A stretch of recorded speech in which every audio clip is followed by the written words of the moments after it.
Welcome back, Frenemies, to episode 66, our post-draft rookie love episode. I'm the host with the clean shave. Yeah, That's what this baby face quarantine does. I didn't wear a hat. I didn't know you had a butt chin under there. A little butt chin there, man. But yeah, I didn't wear a hat with the clean shave because I felt like I was like a little kid asking daddy for snow cones after the baseball game. So I was like, nope, not going to go with that. And then the man here to my right, the commish Sean, we're back and better than ever. And a special shout out, you know, we do this usually during the season, but a shout out to the Miami Dolphins front office. Yeah. You guys nailed it. For once. My man here, you guys made him the happiest man in the world. I said that even to his wife earlier, right before he came up here. I was like, this made him the happiest man. Not your wedding day. This pick right here. If you go on social media, you can check out how excited I was. The most joyous scream I think it was ever. It was less joy and more just releasing the relief that they actually didn't screw it up. That's really well because put. Yeah. I thought they were going to take Justin Herbert with all this smoke screen. Thought they were going to screw up this whole tank for Tua, and so it was just like, oh my gosh, yes. They did. Man, when you screamed at my house, I was worried my neighbors were going to come over and check what happened. Well, I was like, oh man, when a grown man screams like that, that was a lot of angst of Miami fans just released and said, you got it right. Yes, exactly. They haven't done that since Dan Marino. Yeah. But yeah, let's talk a little bit about the draft. Your little post-draft thoughts here, non-fantasy related. If you want to give a little 2 minutes kind of recap there. We both thought the Ravens had a phenomenal draft as usual, especially picking up Dobbins, who we won't actually talk about too much here on the podcast. But can you just talk about the rich getting richer with their run game? Yep. You got Mark Ingram already there, and Lamar Jackson, and now you're just ponying up. Just pony up the next guy. They're getting ready for the next offseason when Mark Ingram will be a free agent. So yeah, they're like, hey, cheaper or walk away. Yeah, running backs are a dime a dozen sometimes. Really wanted the Dolphins to get him. But outside of that, what about the Packers? What in the heck, man? I mean, I know if you've listened to any sports, you guys have heard this take over and over. Beat it over. You know, but it's just, I don't agree with it at all. You could go get a skill player, for Aaron Rodgers, and they just continue not to do that. So the only thing that I think would be justifiable is if they are kind of doing the New England thing, where they would take a Jimmy Garoppolo, take somebody who they can groom and then trade in like 2 years, and they'll be like, well, this guy learned under that type of thing. That's the only way I see. It's tough there. Deepest receiver draft in history, and didn't take a single one. That's crazy. That was the funniest part there, and a lot of things there in front office trying to send a message to Aaron Rodgers. In the second round or something. I know, right? Just drafting your third string running back. It was. It didn't make any sense. Stay away from A.J. Dillon early on in drafts for fantasy. But so let's go talk about our favorite rookie skill position players. Yeah. Sean, I'm going to throw it over to you. We're going to talk about wide receivers. Since this was a very deep draft with wide receivers, and the way the NFL game has gone, it's a pass-happy league. These guys are extremely important in fantasy football, and this was a great draft, and you're always hoping your team was picking a receiver. Yeah. Honestly, the landing spots weren't ideal for a lot of these. I would have preferred the Jets. I think was one of the top spots to land because there's just no one there. There's so many targets to be had. Lost Robbie Anderson. It's pretty much just Jamison Crowder, and he'll gather a lot of targets, but he's not going to be the whole offense. No. So that kind of stunk. I'll start off the top with who I think was the best receiver. Did not go first, but Jerry Jeudy to me was the most polished and ready to play. I mean, he's to me just so can't miss. He's going to be a fantastic wide receiver in the NFL. I think the Broncos were just ecstatic to get him where they did. Like, that's a steal way down at like 15. I think they got him. Yeah, and nobody saw his teammate going before him. Yeah. The ghost of Al Davis took the speed. We're not, maybe I'll have you talk about Ruggs because I added a third here. But quickly on Jerry Jeudy, I think, year one wide receivers, they've started to come on quicker, but they're still like second half of the year type of thing. You're not going to be able to draft Jerry Jeudy as your wide receiver 2 and expect in the first couple weeks to have him perform like that, I don't think. And he's one of the better ones. So to put it in perspective, it's a late round draft pick that you're going to, have to hold on to and wait for that final breakout to kind of come out. So a lot of these guys I'm going to talk about, I think, they're fun flyers to take when you get past like the 8th, 9th round. But besides that, I'm not putting them on a draft board like this is who I plan to use as my wide receiver 2 or anything. The other guys I had, Denzel Mims, I just talked about the Jets. I think that's a fantastic landing spot. He's got, he's like we said, this receiving class was so deep that any other year, this guy might have been a first rounder. I mean, he was that talented. And then Justin Jefferson to your Vikings there, I think was another great pickup. He's just had so much success. A lot of people wanted to attribute it to just Joe Burrow, but I think he's just a fantastic wide receiver. They needed it. They replaced Diggs with that. I'll be interested to see what they do as far as Thielen's always played in the slot, and then Diggs was outside, and Justin Jefferson's mainly been a slot receiver, so they may kick him out. I don't know what they're going to do there. Go back. Thielen's had time before on the outside as well. I was reading a lot of it. I think we'll see how it figures out, but if Kubiak was excited to pick a slot receiver and say it was his favorite, he's got to have something in the mix of how that's going to be used. So I think that would kind of hurt Adam Thielen, in my opinion. If they had maybe waited till the 2nd or 3rd round to pick up that wide receiver and they got a big outside guy, to me, that would have been a better case scenario for Thielen. He's going to have the same role. Diggs is gone, and he's going to get all these targets. So I think it hurts him a little bit, but he's also a rookie. Yeah, man, Diggs was always a slot receiver. They moved those guys back and forth. So some people, might say that Jefferson might catch more balls than Diggs, and who knows, they might be able to have that same production where in a lot of rankings, Diggs and Thielen were pretty close. Yep. Right? 30, 31, that type of set. And then you talk about Jerry Jeudy. It's going to be hard for a lot of fans and drafters. Sutton, but they're going to take him just for his name as a wide receiver too. Yeah, but so you said, you see him going like in the 5th, 6th round. Yeah, but it's a caution. You talked about it, Sutton there, and then we'll talk about a little more of Drew Lock later, but a lot rides on his shoulders to make sure that ball gets to him. I mean, I'll go down some players here. So like, do you see, I guess, like a Will Fuller, Christian Kirk, Hollywood Brown? Those are kind of the area where you see people are going to be picking Jerry Jeudy over these guys. Or do you see him going even higher, like over definitely Robert Woods, DK Metcalf? Yeah, I see him going higher than those guys. Okay. He's got the skill level as a complete receiver to be better than all those guys you named, especially Hollywood Brown being in the offense that he's in. That's a guy I like name-wise. Run first, but I think people are going to jump on him a little early. But I agree with the Denzel Mims. People are going to pick him up in free agency after a few weeks, I think. Yeah. He's somebody that believe the volume's there. Exactly. He's just going to fall into that, opportunity there. So. Yeah. So I'm going to just talk about 2 guys in here. CeeDee Lamb is like the luckiest receiver in this whole draft. He's in a weird mix with his quarterback. Like, is he going to be there? And the Cowboys are going to pay him. But he goes to an offense with already wide receiver 1 in the mix and a run game that demands everyone's respect. Yeah. And so now you add another weapon on the other side with Dak Prescott. It's always a top 10, top 12 quarterback now in fantasy. It's top 5 now with this offense, in my opinion. It's ridiculous because you single coverage on the outside, especially when you got Zeke Elliott healthy. Yep. And I think there's going to be a lot of good targets there. He can be... He's not a one-trick pony, as in he can only run the 9 route and get the deep touchdowns. He's got a great frame on him, and he can run pretty much the whole route tree. Yeah. So you're going to see a lot of volume, even if it's split with Michael Gallup. Michael Gallup coming in there, but even Cooper on the other side. Yeah. It's still going to be a wide receiver 2 production in my mind that I think he can take over as wide receiver 1. Because remember, Cooper would go away in away games. Yeah, he'd just be completely gone. So CeeDee Lamb, I really believe Jerry Jones saw that because it wasn't a need. I saw it as a Randy Moss mispick in 98.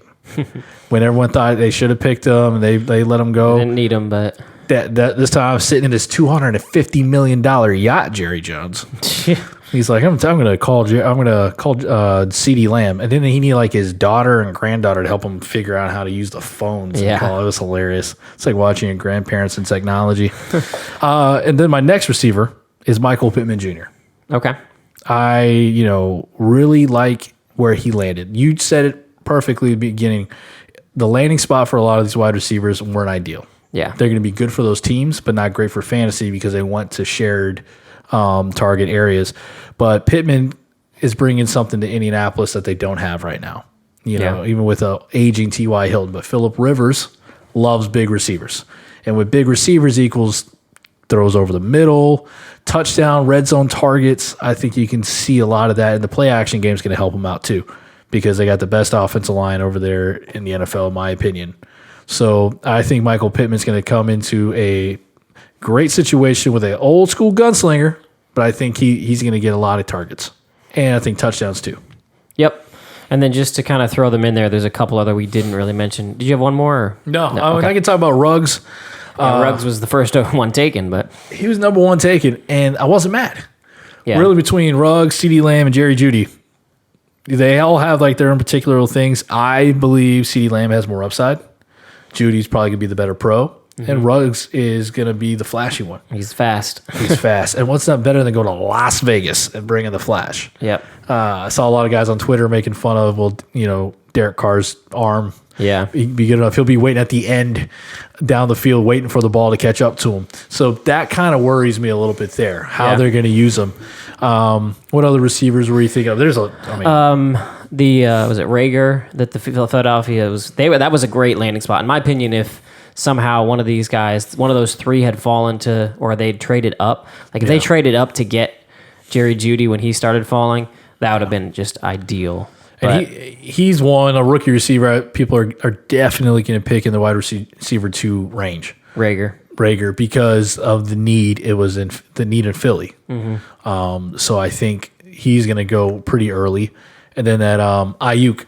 Ayuk. Yep. Did I say that correctly?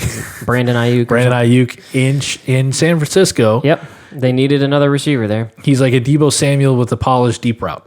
Yeah. Okay. So I think later on, a couple of weeks in, he'll be a little more. I wouldn't say he's dependable enough. He might be a flex because of the way San Francisco's offense is. Yeah. But he's going to be. It's a great fit in the 49ers offense. All right. So before we leave the receivers here, if you had to pick your number one, for fantasy drafts, like you would take this wide receiver first, what's the wide receiver you would take out of the rookies? Out of the rookies coming in, yeah. It'd be CeeDee Lamb. CeeDee Lamb is yours. Because I trust the quarterback, and I think he's going to get enough targets on the other side. Yeah. Even with Cooper there, I think he's going to get quite a few targets. Yeah, I mean, I kind of want to say Mims just because of the opportunity, but because of the talent, and I think there still is an opportunity there, I would say Jeudy. Yeah. To me, he's the safest in my opinion.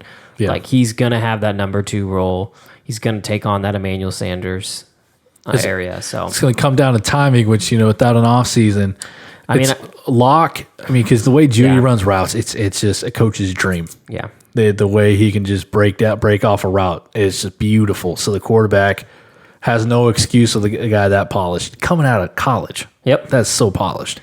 So let's move on to what I really want to talk about because it's the most fun rookie thing to talk about, which is the running backs. Oh, you know how much I love them in drafts. I draft them all the time. That's true. He's in like 3rd, 4th round drafting these dudes, and we thought he was crazy, and then he got Todd Gurley, and we're like, you suck. Yes, I live with the rookie running backs. So I'll go first here. Talking about Todd Gurley, I love the replacement pick in Cam Akers. Okay. It's a name that wasn't too high in college because Florida State, these past couple of years after Jimbo Fisher left them, stinks. Sucks. They suck. Horrible offensive line. And he was basically, if he didn't go off, Florida State didn't win. Yeah. And he did really good behind a bad offensive line. And then going over to, I almost said St. Louis, going over to the Rams, they got an old line that has still got to piece back together. Mm-hmm. But his running style, he runs mad. Yeah. And he's a one-cut go guy. He can make you miss in a phone booth. I like that pick. I think he's going to go over the 2 backs they already have there, Malcolm Brown and Henderson. Yeah, how do you see that shaking out, right at the beginning? Do you think he has a good shot of winning that job right out? I think it might be split carries through the first 2 or 3 weeks. And I think Akers runs away with it. I think that's what it's going to have to be. I don't think Sean McVay is just going to give it to him. if he seems to like Malcolm Brown a lot, actually. So it could be, a good mixture of all three of them in there. But if, like you said, if the talent is undisputable, I can't see him not using that weapon and making him their full-time back. And even like you talk about just scoring touchdowns too, out of those three backs, Akers will probably be the one getting the red zone touches. Yeah. Because of his running style. Yep. That's one I like. And then there's a very obvious pick here in Jonathan Taylor Thomas. No, I'm kidding. Jonathan Taylor going to the Colts. That was just perfect. What hurts is the Marlon Mack piece. Yeah. How that will come down. But I already touched on it. One of the best offensive line in the NFL with, a ready-to-win team. He's going to do a lot. Yeah, for me, if you're drafting for 2021, he's almost the number one. There's a guy I'll talk about that might be over him, but he's fantastic. They'll probably get out from under Mac next year. Yeah, and then he'll take over. And to me, he was my favorite running back in the class. I know the fumbling's a problem that could be a concern. You just mentioned the goal line for Cam Akers, but for me, Jonathan Taylor's right there with him to where he's going to be used for that goal line. The thing's going to be is if he cannot fix his fumbling. Because if he fumbles, then he will be put back to the line. So I can see that being an issue for him. But, there's been a lot of... Tiki Barber's one that's gotten that fixed. And, I could see him being a really good pick by the end of this year. Yeah, and it's really going to come down, like you said, the fumbling and how much they're going to use Marlon Mack. Dynasty League, he's obviously probably the second pick, I think. Yeah. I think there's one other guy, and you might talk about him that will go ahead of him. Yep. But people are going to pick Jonathan Taylor because he's in a phenomenal situation. So he's a must in Dynasty Leagues. And, people who are in keeper leagues, you're definitely picking this guy to keep him for 5, 6, 7 years at least. Yeah, so with let's this situation. Give them some perspective here. We'll start with your Cam Akers. If you're in a draft, say this week you've got a draft, are you going to draft David Montgomery or Cam Akers? Oh. He's a young guy too. Yeah, he is. Got a lot of work, but I'm taking Akers. I'm riding so high on the Akers train. You just think he could be the next Todd Gurley? Yeah. I think, and not in particular, he can catch out of the backfield as well, but Todd Gurley's a whole different type of beast. But yeah. All right, what about James Conner? Yeah. Cam Akers. You want Akers? I'll take Akers. So, as you can see, he does value these guys. Now, he's looking at it from a keeper's perspective. Like, if this is a redraft. I am. Redraft would be different for that, where I like keeper leagues. I probably maybe go with the Connor. If you had a few more... I don't know what I was going to say. Go ahead. I was like, going with some of these guys in a redraft, get the proven backs.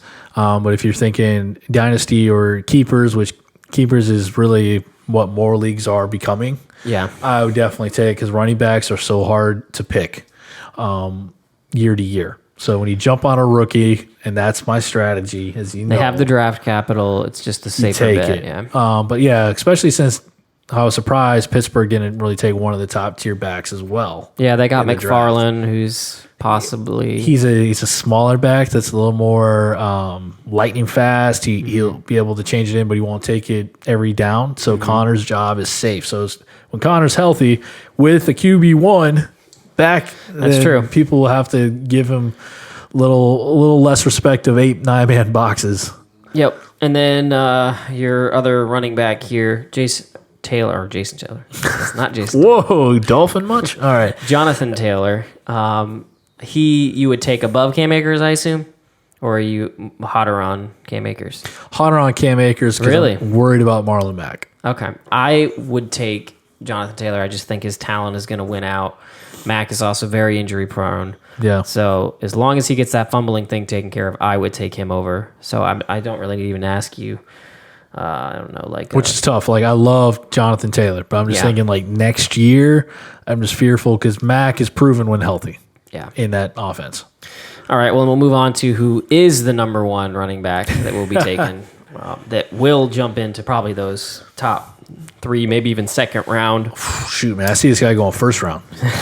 You never know. I mean, if the hype is enough in camp, then. So he let me have this one since I called the pick. We had a draft party at his house. We stayed 6 feet apart. There was only 4 or 5 of us there. Masks were optional, but we're good.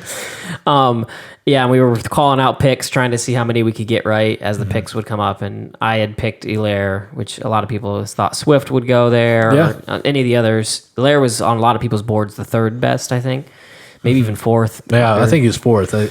So it was. The fit was so good. It looked like an Andy Reid running back. He reminds me a lot of Brian Westbrook. Yep. And so I just think this is a match made in heaven. He's a first round pick. And the hype is going to be unbelievable on this guy. Like I said, if there's anything coming out of camp that he looks amazing, Andy Reid wants him to, be the starter. Similar to what was happening with Kareem Hunt when Spencer Ware went down. If that type of thing happens, you're right. He could sneak into the first round, which to me is a little too much risk.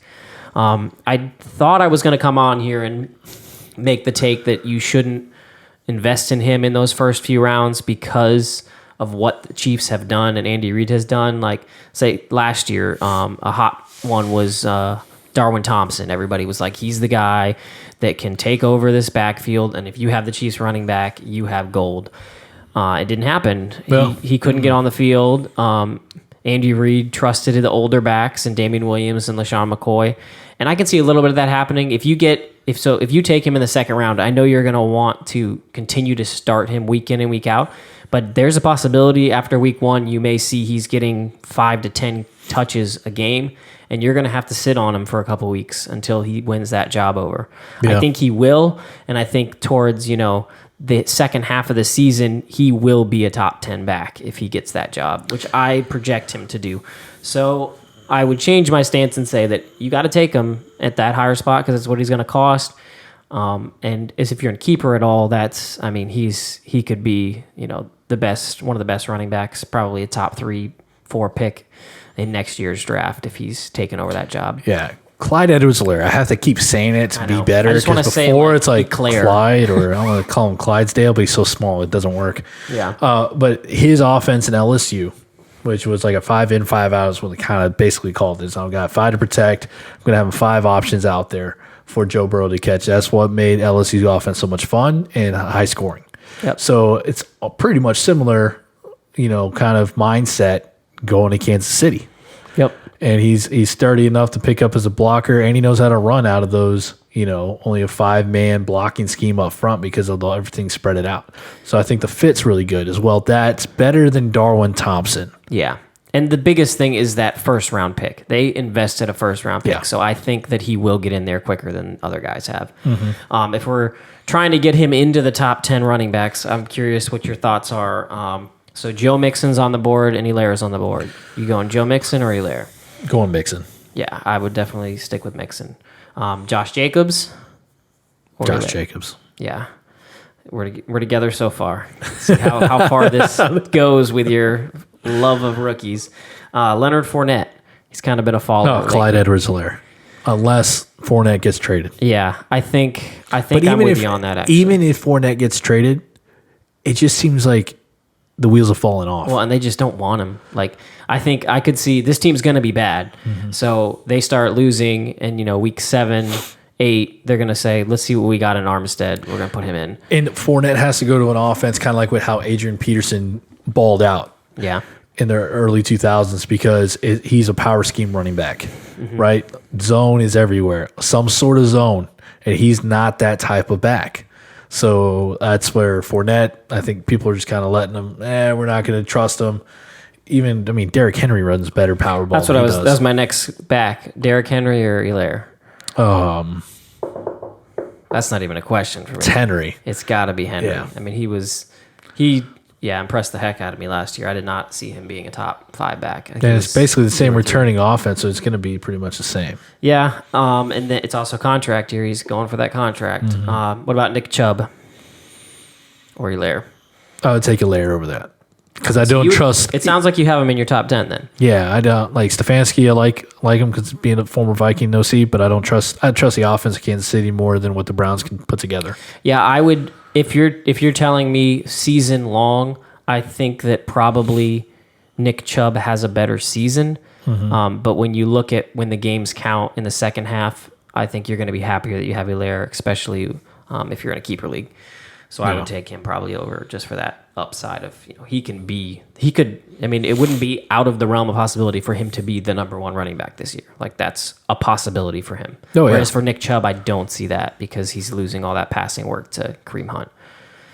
So yeah, I think we both would have him on the edge of that top 10, which is crazy, and would put him in the second round easily. Yeah, because I think Clyde Edwards-Helaire, if you see Kansas City's offense toward the end of the season, which in fantasy, that's playoff time, they mixed it up so much that the running game became a real big part of that offense.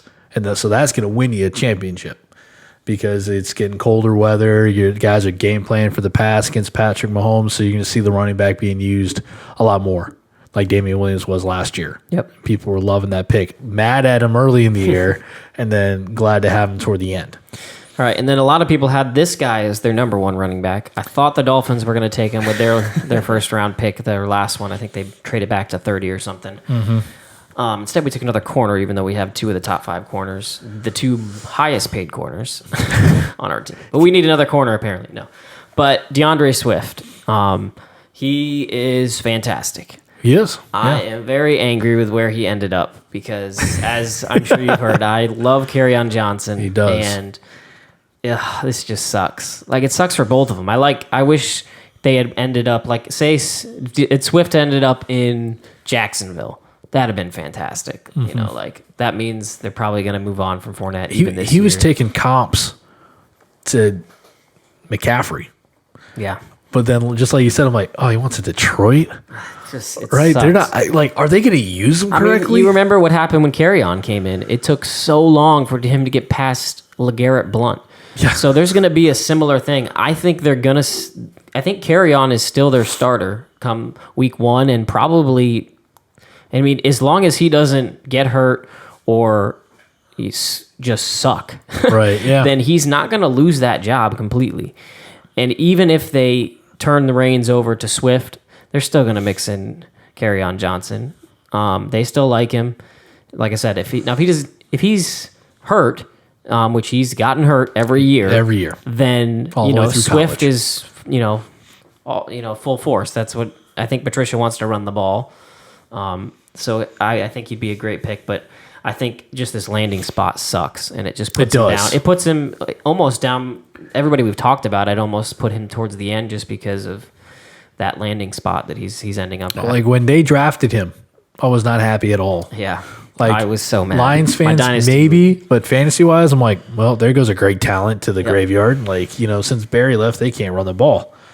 So, yeah, I agree with you on that one, but he's going to slide. I would definitely think of him one as that you can take a chance on, like a late flyer. Yeah, to me, he's one. If you want one of those rookies, he's going to be probably the 3rd, 4th, 5th one off the board. So if he's sitting there in the 10th round, and you're like, well, I can take Rashad Penny or Damian Williams, who might lose his job, or Marlon Mack. It's like, well, maybe just if it's going to be a bench player anyways, draft the upside. Take that shot on him. Like I said, if Kerryon sucks or if he gets hurt, which he has gotten hurt a lot, then boom, you've got probably close to a top 10 back right there. Yeah.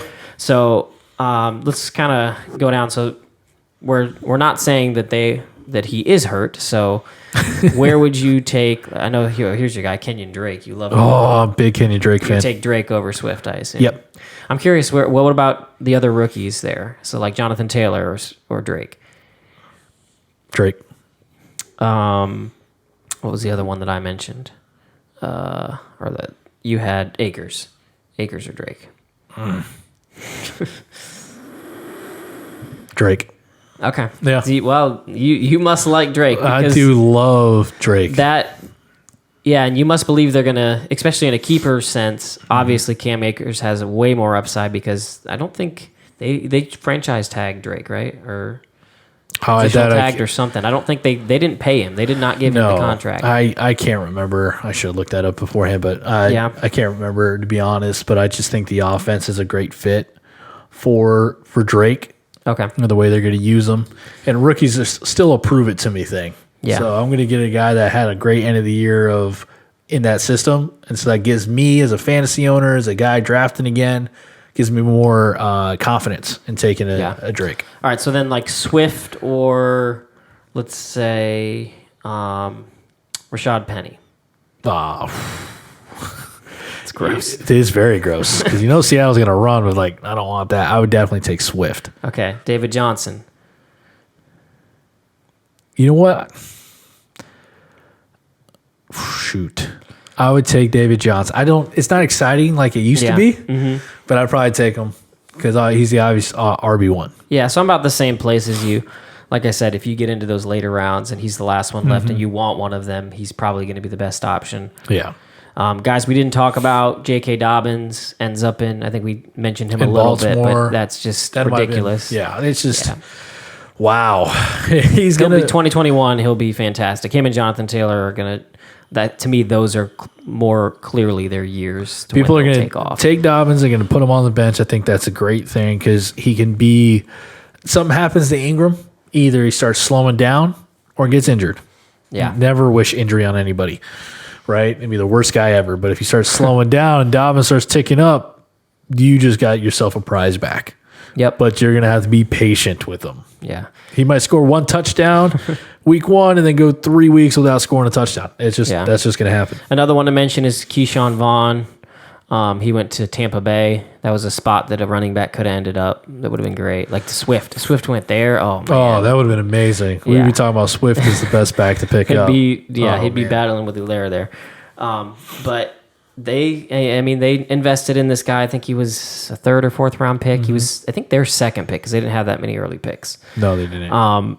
But yeah, I think it didn't seem like Arians was that happy with Ronald Jones. So I think if this guy is any good, I don't know much about him. I don't know if you've followed his. No, I actually did not. Like when they picked him up, and I watched every single pick in the NFL draft. I love that stuff. Been doing it since I was a little kid.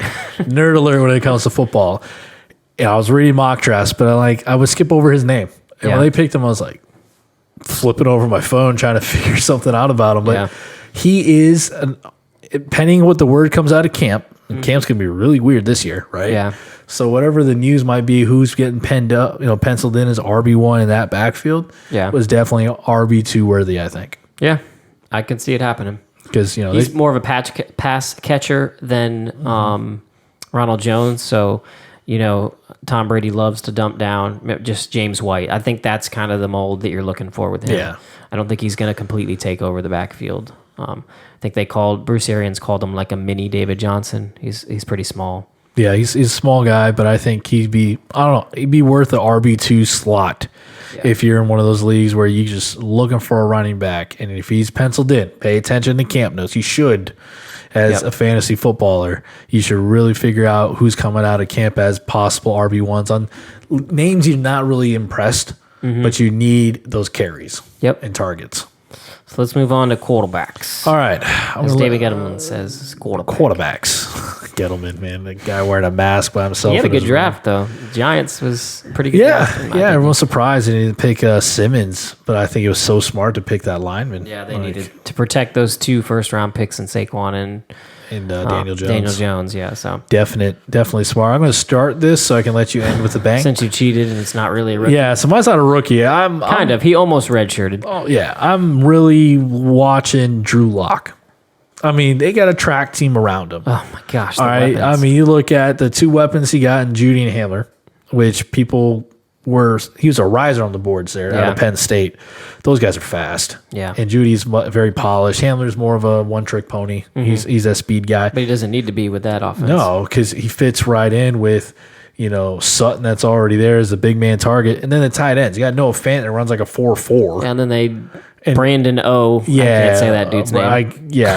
I believe old teammates with Drew Lock back in Mizzou. So you got that chemistry there. I'm like, they're like, everyone in that division was quickly copying Kansas City. Yeah. They're like, we can't stop this, so we must keep up. We're going to score. But the thing is, can Drew Lock clean up his game? Yeah. To be accurate. He surprised me. He looked better than I thought he would. But now when you get all these weapons in there, it's like quarterback stepping up and making them look better, or is it going to be too much and you're trying to feed? Because receivers can be divas.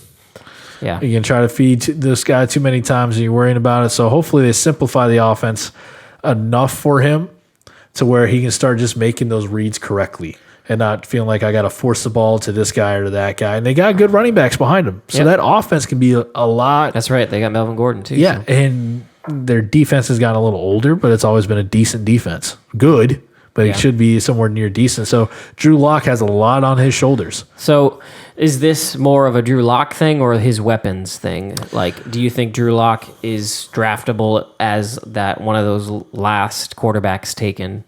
Yeah, as at the bottom end, if you're one of those guys that waits for a quarterback, if it's not a Mahomes or Lamar, people have been taking backups and you're looking at, 14, 15, 16. Yeah, to me, if there's like two or maybe three quarterbacks to take first, like toward like the higher end for quarterbacks to be taken, which most of us would say probably 6th round or lower. Yeah. Unless you got that guy that starts the run on them. Oh, I'm sure Lamar Jackson's going to go in the top 3. Yeah, well, with his running ability, he's a cheat code. He goes up, but he could be a flyer in there. I really see him as a streaming option.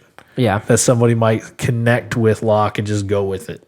Just like, I'm not going to say Mahomes and him are similar, but when Mahomes came in and blew it up his second year, right, didn't do anything his rookie year, he went undrafted in some places and then got picked up after week 1. You heard it here, guys. He said the next Patrick Mahomes is Drew Lock. So draft him and expect 50 touchdowns. I don't like Drew Lock's talent level to Mahomes at all, but it's like you basically saying, hey kid, here's the keys of my Lamborghini, like don't wreck it, right? Yeah. Like you got everything you need to succeed. If he even goes just middle ground, they might be drafting a quarterback again next year. Yep. And then obviously I'm going to talk Who are you going to talk about? Tua Tagovailoa. They didn't make the mistake. My favorite quarterback, the best quarterback out of this, no. Joe Burrow is honestly, if we're not going to talk much about him, but if you're drafting a quarterback from this rookie class, it's Joe Burrow. He's going to come in week 1, be the starter, and you saw what he did at LSU, and it was the best college quarterback season we've ever seen. So I can't argue that. Tua, I'm so happy we got him. As far as his outlook for this season, I think they're going to be smart with him. They're going to take their time. The hip apparently is not an issue. He's been cleared and all that. So he could play, starting week 1. But I think with the Fitzpatrick, already worked with Chan Gailey so much, this offseason is going to be kind of weird. He's not really going to be able to get in there and learn as probably much as he would have. So he'll be a little behind the 8 ball in that regard. So I see him coming in, closer to the middle of the season and then kind of making his campaign at that point. I totally agree. Don't rush it with an awkward offseason with him. You've got Fitzpatrick, get in there to carry the torch. If he comes halfway or toward the back end of the year, it's fine. If he sits out the whole year, every Dolphin fan's going to be okay with that. Not every, but smart one should be. Yeah, exactly. This is the face of the franchise with great promise. Let him just grow into that role. It's not a necessary need right now to put him in with a decent veteran quarterback that could still keep you in ball games. I mean, Dolphin fans were like rooting for Rosen so they can get the worst pick because Fitzpatrick was Fitzmagic. Yeah, and it was like almost winning games. I mean, this may be my Miami bias, but our team no one can deny, got so much better just in this. Oh yeah, they drafted great. We drafted great. We've got a lot of defensive talent and free agency. So I think that this team's going to get better in a hurry. And honestly, if they stuck with Fitzpatrick throughout it, I think they could challenge for one of those last playoff spots. Yeah. That's how much of a turnaround I see this happening. And if that's the case, I think that's where you would see Tua wait, till the next year. If Fitzmagic is playing Fitzmagic, I don't see a reason for them to rush that guy in. Oh yeah, I think another winner from this draft is Preston Williams. Oh man, yeah. No wide receiver being drafted. He's a fringe wide receiver 1. To me, I would almost count him there. But if he can stay healthy with Fitzmagic slinging the ball before Tua gets in there, man, you're higher on Preston Williams than even me. I think the opportunities are just there. For him. I was happy that the Dolphins saw it the way I did, which was, a lot of people saw wide receiver as a need, but I think we have a really good wide receiving core, in my opinion. We still have Albert Wilson, who knows if he's healthy and if he can get back to where he was, but he's a great auxiliary piece if we have him. Grant, he's kind of that same mold where you can use him. Small little man. Yeah, he's so fast. So fast. And then to have the 1-2 punch of Devontae Parker and Preston Williams, to me, those guys, like you said, could be ones Like if they had the right situation. And you look how Fitzmagic in places that he's gone to. Yep. Receivers love him. Their numbers are great. Yep. You're not going to see Preston Williams ranked as a wide receiver 1 preseason. You're not going to see him ranked as a wide receiver 3 in fantasy. I think he's going to be. I think he'll be preseason ranked even up to wide receiver 2 category because people are going to project it from what he did before the injury. Late round guy for me. So if he falls to like 10 or 11, and I can take him as my wide receiver 4 or 5. I would love that because of the upside. But to say he's gonna, I don't know. That's a little hot takey there. That's my hot take. He can have wide receiver 1 numbers just because of Fitzmagic being there. Even with Devontae Parker being there. Oh yeah, if I'm a quarterback, I'm throwing the Williams when it counts over Parker. Oh, okay. So you see, whoa. Yeah. All right. It makes me happy and gets me all hot and bothered. So tight ends. No, we're not going to talk about nothing to talk about tight ends out of this draft. Stay to the good old faithful ones if your league still has tight ends. Yeah. Stay to those top tier ones. I guess we can talk about Gronk. We didn't talk about Gronk. Yeah. Well, that's just unfair, right? It's for 2 reasons it's unfair. It's unfair that the Patriots just get a free draft pick because the guy that's not even on their team, really. Yeah. And then Tom Brady now has Mike Evans, Chris Godwin, Gronk, OJ Howard. Yep. He's picked up these weapons now for running back. He's got Ronald Jones and the guy they picked up.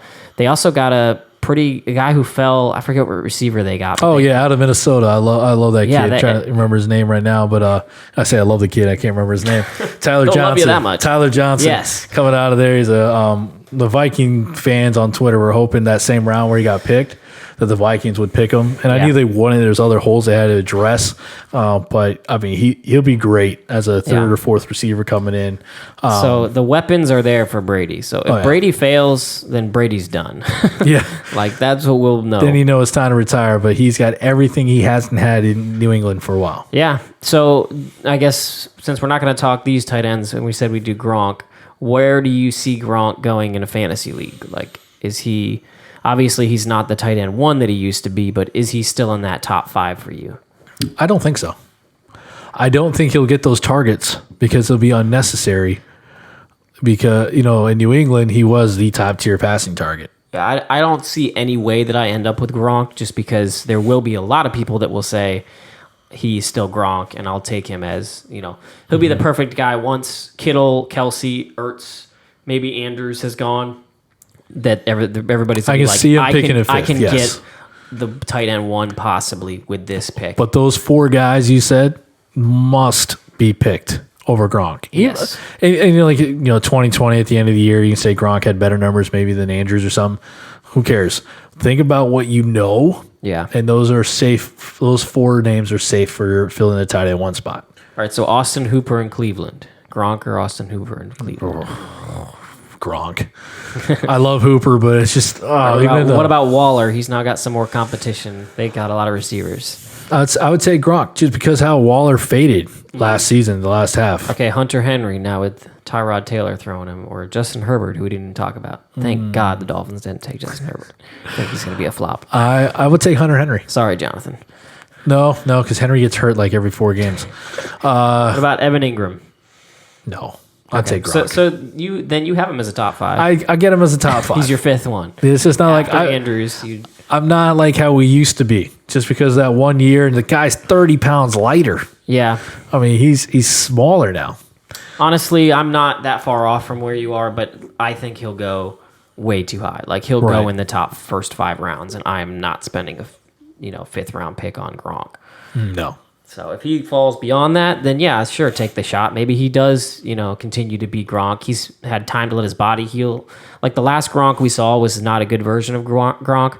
So he could improve in that regard. Yeah. Getting healthy, taking that year off. So, yeah, I think that's pretty much all we have for you guys. Pretty much it. It was exciting. It's been about a month or so since we've talked football at all on air, I guess call it air on the podcast. But the draft was awesome. No live sports for weeks. Yes, we needed and this was amazing. Even though there were some awkward moments on the telecast for the fantasy coverage, like I don't know, ESPN. Like, can you hook up your guys with better internet coverage so there's not that random 10-second delay? Yeah, like it was just too much. Like I love their input, but it's like Trey Wingo's like being left out in the, open there. It was always Louis Riddick. Okay, Louis Riddick. It'd be like a 10-second delay. I love everything Louis Riddick says. I love his takes, but I'm like, and now he started to duck. It's not worth it if I have to wait 5 seconds every time. It's worth it, but it just feels a little weird. Feels a little odd, but yep. Yeah, so we're looking forward to this fantasy season. If you guys want to jump in there with what your takes are, we love to hear from you guys on what you think's going on with all these rookies. Who's your favorite? And then also kind of play. Let's use you guys as being able to talk or give us what our content will be for the rest of this off season. If you guys have anything you want us to talk about, maybe coaching changes is one we could talk about. That's a good one. Because that's a big thing that goes through the off season. So that, or tell me, should I stay babyface or grow the beard back? Yes, please. I want to hear the input on whether or not this version of Chris or the other.